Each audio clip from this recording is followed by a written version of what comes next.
In today's video, I'm going to teach you how to use the image blender in Canva.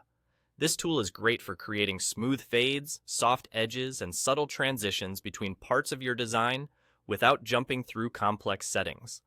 I'll guide you through where to find it, how the blend types work, and how to get clean, controlled results.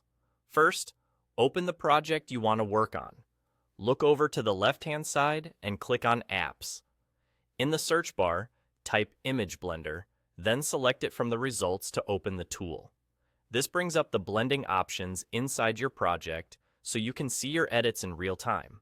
If it doesn't appear immediately, try refining the search term. The feature sits in the Apps area, not in the Standard Adjust panel. You'll see options for linear and radial. There's also a brush option, but note that the brush requires a subscription, so if you can't access it, that's expected. The great news is that the linear and radial modes cover most blending needs. Linear creates a straight line fade from one side to another, perfect for edge fades or side-by-side image merges. Radial starts from a center point and fades outward in all directions, ideal for spotlight or vignette-style transitions. Let's start with linear.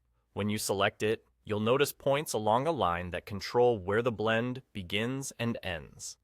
Click on these points to adjust their position so the tool knows exactly where you want the transition to happen. Drag the points closer together for a tighter, more focused blend, or spread them apart for a longer, gentler fade. You can also angle the line to match your composition, which helps the blend follow the visual flow of your design. Next, adjust the strength slider. Strength changes how pronounced the blend is. A lower value keeps the transition subtle and soft. A higher value gives you a stronger, more noticeable fade. A good approach is to start somewhere in the middle and move gradually until it looks natural in your layout. Watch the edges of the blended area and make sure the transition feels consistent with the rest of the design. If you switch to radial, the controls work similarly, but the transition radiates from a center point.